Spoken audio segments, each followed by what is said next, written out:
in every circumstances,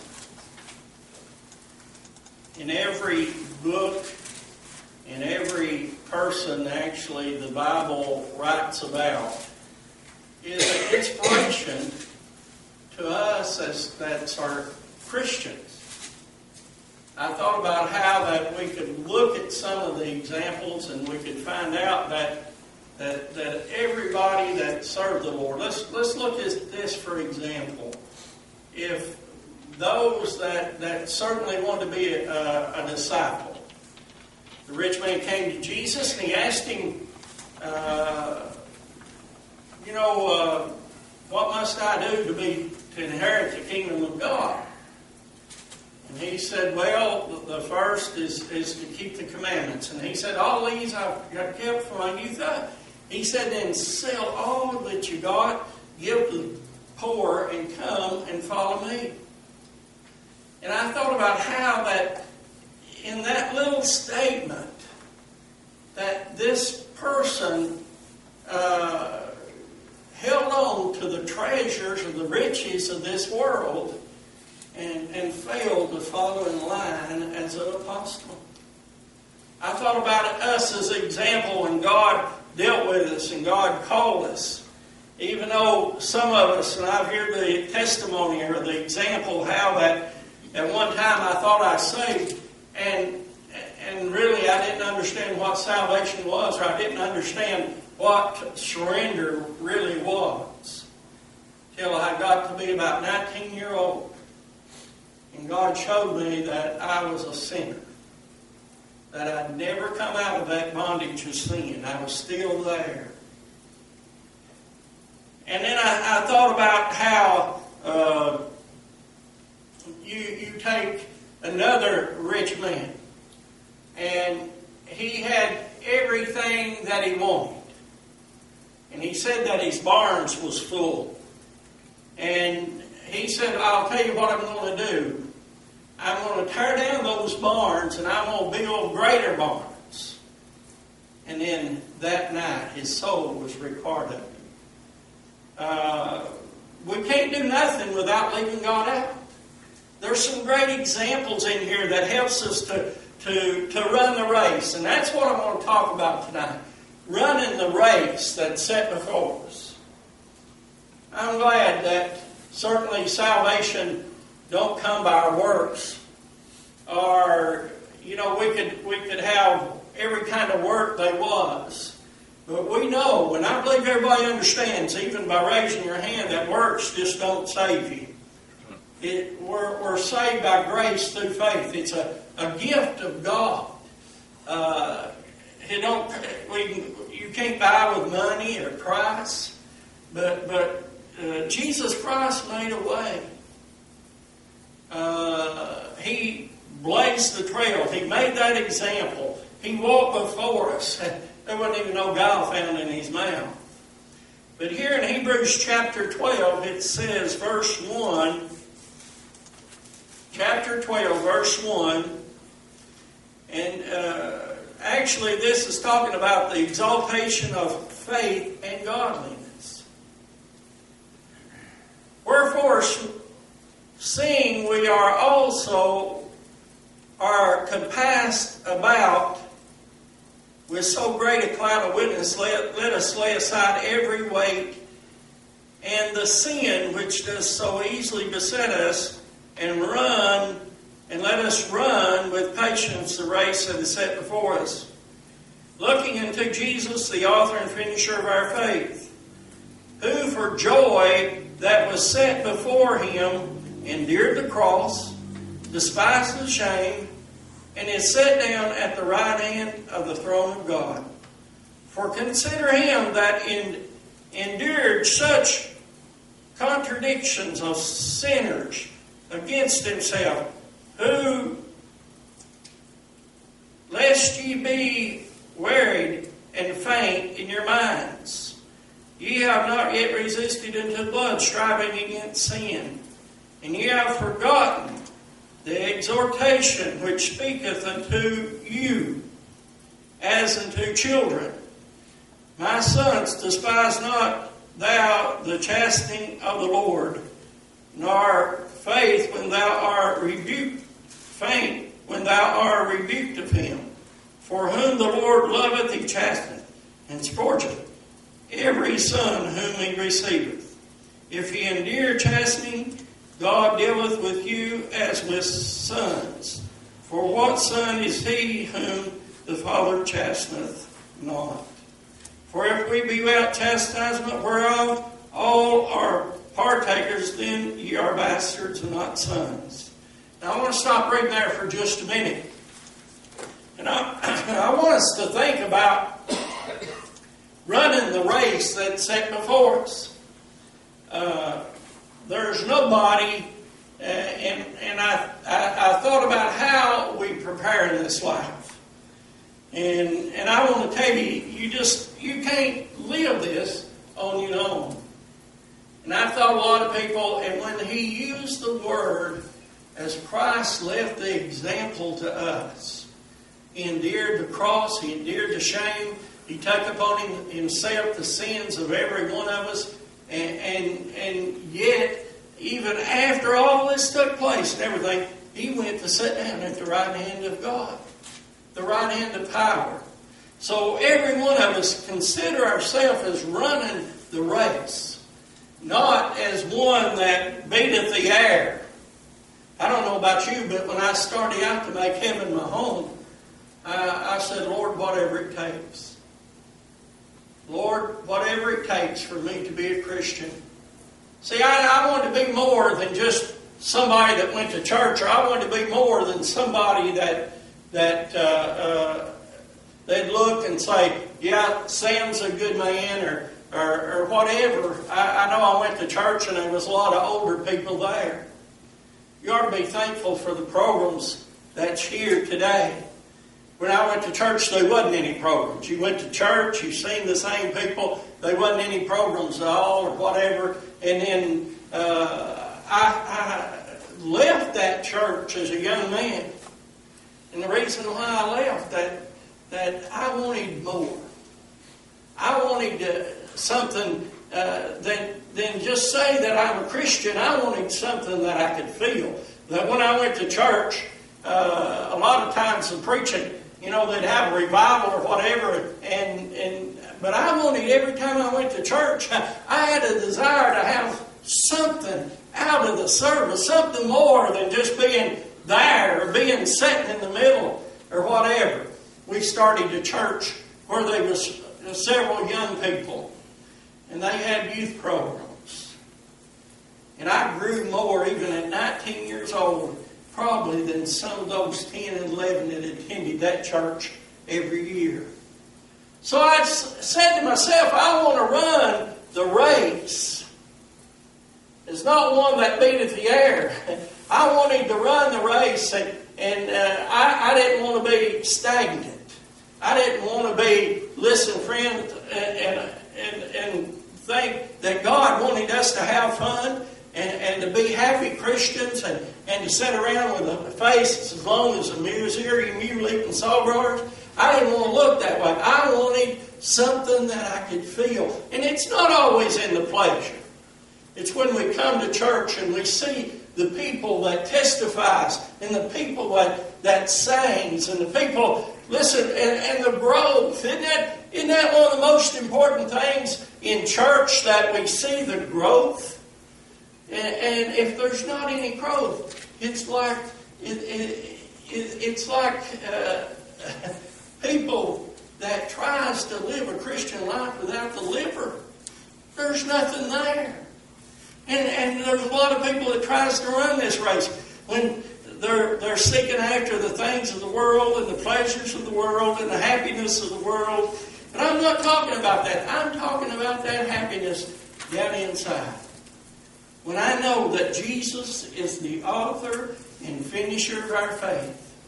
He's Alpha and Omega, the beginning and the end, the first and the last.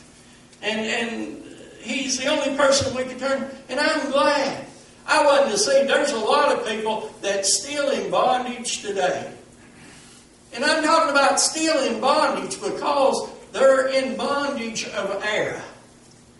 They're in bondage because somebody has taught them, listen friends, totally wrong, contrary to what this Bible says. And they're in a spirit of error. They've been told wrong, and they're still in bondage. But the Bible says that Christ has set us free. We're free indeed. Ain't you glad this evening that you know beyond a shadow of a doubt you're saved and you're free? And the Bible tells us to lay aside every weight and sin. We run in this race. We're running it with patience. We're striving to make heaven our home. We're running this race, not for one to not win the prize, but we're striving to win that prize. To press towards that mark of that high calling. One of these days, we're going to lay down this old body. This on our trail. And we're going to, and this is the thing that the assurance that we have is because Christ lives. He died once, but He'll not die anymore. He's on the right hand of the Father making intercession for us. Isn't that something that He tells us to run that race? Run that race that's set before us. Not as one that beateth the air, but one that obtaineth the prize.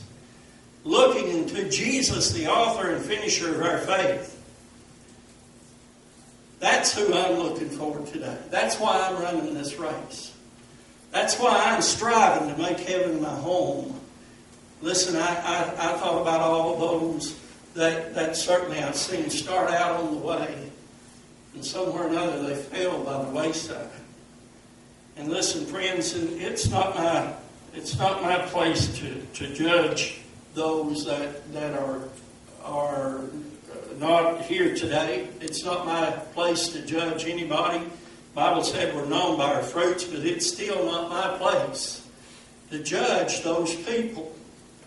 Or some that used to run the race that is set forth. People don't realize how important it is to run this race. Some people, listen friends, when we run a race or we do a job or whatever, there's people looking for us. There's always people in every circumstances or whatever looking for you to fail. I know I've been supervisor. You don't have to tell me that. They're all the time bringing up something that you're doing. I could have told that in the Sunday school class this morning. That you know, you fight till you can't fight, and you don't want to fuss or you don't want to argue. But the best way I've seen when I was supervisor, that, listen, friends, I make them think that they brought this up and it's a good idea. And listen, friends, and I'd make them think if I needed a number of pieces per day of what I needed in the shop, as I was supervisor, I'd look up and I'd say, listen. And they'd try to tell me, oh, we need to do this or we need to do that. I said, I don't care how you do it. I just needed 800 pieces by 2 o'clock. How you get that, I don't care. And listen, friends, you look around, and directly they'd be starting doing what you wanted them to do when you made them think.